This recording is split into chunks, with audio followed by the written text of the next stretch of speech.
This is going to feel less like a lecture and more like a long, slightly rambling conversation. Maybe like we're sitting somewhere quiet, coffee getting cold, talking about money in that honest way people usually avoid. You know that feeling when you finally start doing everything you're supposed to do with money? You cut back a bit, you open the right accounts, you start investing, and at first, it actually feels good. Like finally, you're being responsible. You check your app more often than you'd admit, you watch the numbers move up and down, you tell yourself, okay, I'm doing this, I'm on the path.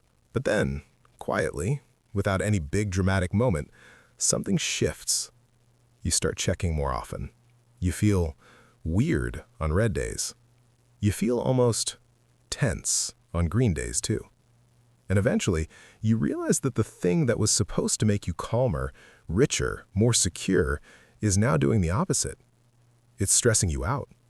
It's changing how you think. It's making you impatient. Sometimes it even makes you feel kind of behind, even though you're doing better than you used to. That moment right there, that's the moment most people don't notice. The moment investing stops working for you and starts working against you.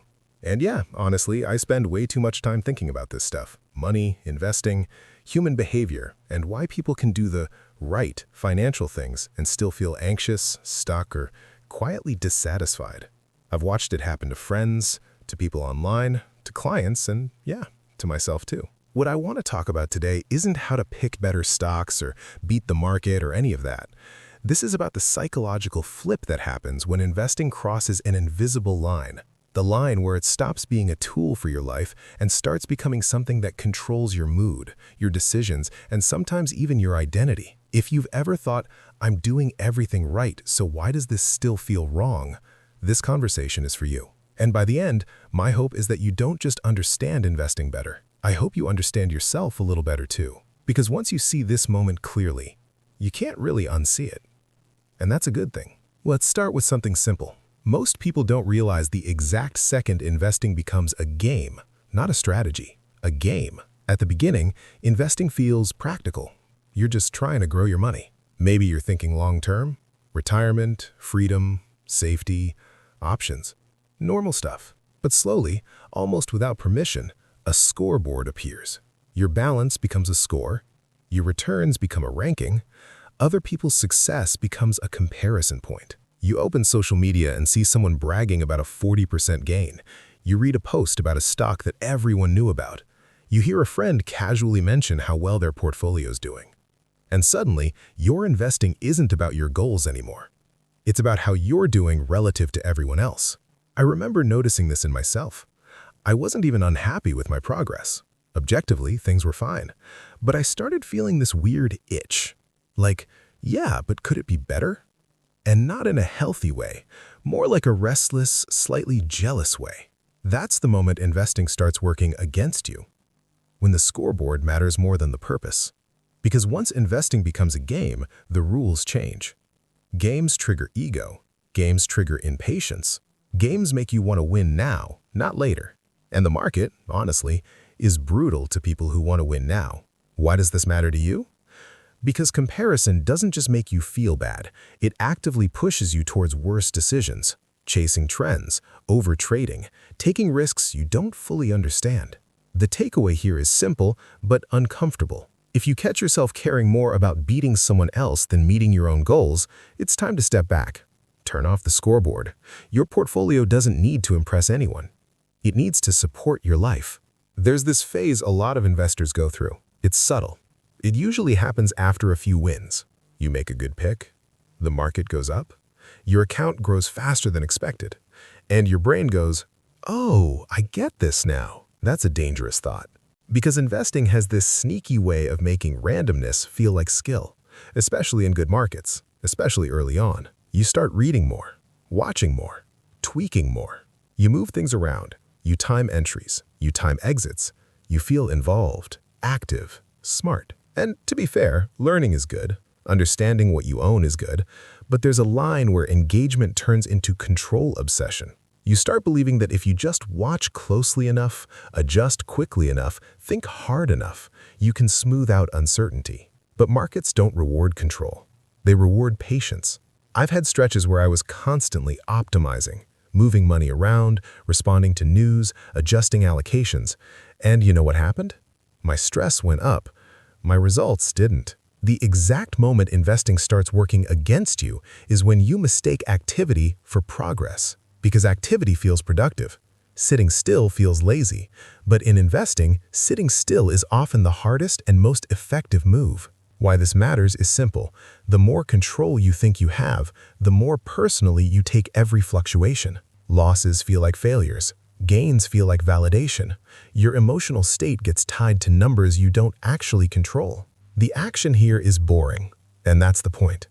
Build a plan you can live with, then touch it less than you think you should. If your investing needs constant attention, it's probably too complicated for what it's meant to do. Everyone says they're a long-term investor. Almost no one actually behaves like one. At the start, you tell yourself, this is for 20 or 30 years. You nod along to the idea of compounding, you understand it intellectually. But emotionally? That's another story. Because once you start tracking performance, your time horizon quietly collapses. Years turn into months, months turn into weeks, weeks turn into daily checks. You don't plan to care about short-term moves, you just do. And this is where investing starts working against you in a really sneaky way. It pulls your attention forward. It makes the short-term feel urgent and the long-term feel abstract. I've caught myself reacting to a bad week like it mattered, even when I knew logically it didn't. It's weird how your brain does that. You know better, but you still feel it. The market is very good at hijacking attention. Red days feel loud. Green days feel exciting. Long-term progress is quiet and boring. Why this matters is because when your time horizon shrinks, your tolerance for volatility shrinks with it. And volatility is the price of admission. If you can't tolerate it, you end up making moves that lock in bad outcomes. The fix isn't to never look, it's to remind yourself what time frame actually matters. Ask yourself, will this matter in 10 years? If the answer is no, don't let it dominate your emotional energy today. This one's uncomfortable, so let's go slow.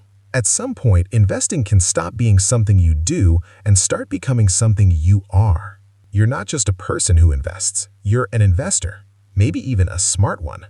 That sounds harmless, even positive, but identities are fragile things. Once your self-image is tied to your investing success, every market move becomes personal. Losses don't just hurt your account, they hurt your sense of competence, your confidence, your story about yourself. I've seen people double down on bad decisions not because the math made sense, but because admitting they were wrong felt like admitting something about who they are. That's when investing is fully working against you. Because the market doesn't care who you think you are. It doesn't reward loyalty, intelligence, or effort. It just does what it does. Why this matters is huge. The more ego you attach to your portfolio, the harder it becomes to make clear decisions. You defend positions you should exit. You ignore signals you don't like. You avoid looking at mistakes. The healthiest investors I know treat investing like plumbing. Important, necessary, but not a reflection of their worth. The takeaway here is to keep your identity separate from your assets. You are not your returns. You're just a person using money as a tool, nothing more. Here's one quiet that doesn't get talked about enough. Sometimes investing works against you, not by losing money, but by stealing your presence. You're always thinking about the next move, the next opportunity, the next adjustment. You delay enjoyment because you could invest more. You postpone experiences because it's better financially to wait. And yeah, being thoughtful is good. Sacrifice has a place. But there's a line where optimization becomes a lifestyle. And that lifestyle is strangely empty. I've had moments where I realized I was more excited about account milestones than real-life ones. That's not a great trade. Money is supposed to support your life, not replace it. But when investing becomes the main source of progress and meaning, everything else can feel secondary. Why this matters is simple. No portfolio balance will ever feel like a life well lived on its own. The action here is to occasionally ask a dangerous question. What am I delaying for this? If the answer keeps being living, it's time to rebalance more than just your assets. This part surprises people. Sometimes investing starts working against you when it becomes too safe, too familiar, too optimized for comfort. You find a strategy that works. You stick with it. You get used to the rhythm. And slowly you stop questioning whether it still fits your life. Your income changes, your goals change, your tolerance changes. But your investing stays frozen. Comfort can become a trap, not because it's risky, but because it stops you from adapting. I've seen people stay overly conservative long after they needed to be, not out of logic, but out of habit. The fear of change outweighed the cost of staying still. Why this matters is that investing is supposed to evolve with you. If it doesn't, it quietly becomes misaligned. The takeaway is to review your strategy occasionally, not reactively. Ask if it still matches who you are now, not who you were when you set it up. This one's subtle and very human. After you've been burned once or twice, fear starts dressing up as prudence. You tell yourself you're being cautious, disciplined, rational. Sometimes you are. Sometimes you're just scared. The exact moment investing works against you here is when avoiding pain becomes more important than pursuing progress.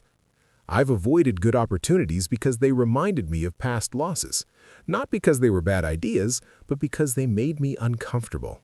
Fear is a terrible long-term advisor. It keeps you safe in the short term and stuck in the long term. Why this matters is obvious but hard to face. You can't grow without some discomfort. The goal isn't to eliminate fear, it's to not let it quietly run the show. The action is reflection. Ask yourself, is this decision based on data or on an old scar? Be honest. That honesty is worth more than any tactic. Investing doesn't usually fail people because of bad math. It fails them because of unnoticed shifts. Shifts in attention, in identity, in time horizon, in emotion. The exact moment investing starts working against you is rarely loud. It's quiet.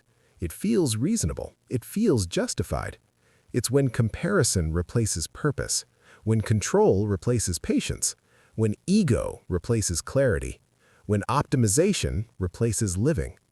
And the thing is, if you've recognized yourself in any of this, that doesn't mean you're bad at money. It means you're human. The goal isn't to be emotionless or perfect, it's to be aware. Awareness gives you choice, and choice is the real power. You don't need to beat the market, you don't need to win some invisible game, you don't need to impress anyone. You just need investing to do one job well. Support a life that feels steady, meaningful, and aligned with who you are. If you take anything from this, let it be this quiet idea. The best investment strategy is the one that lets you sleep at night and live during the day. And if you need to adjust to get there, that's not failure, that's growth. Honestly, that's the whole point.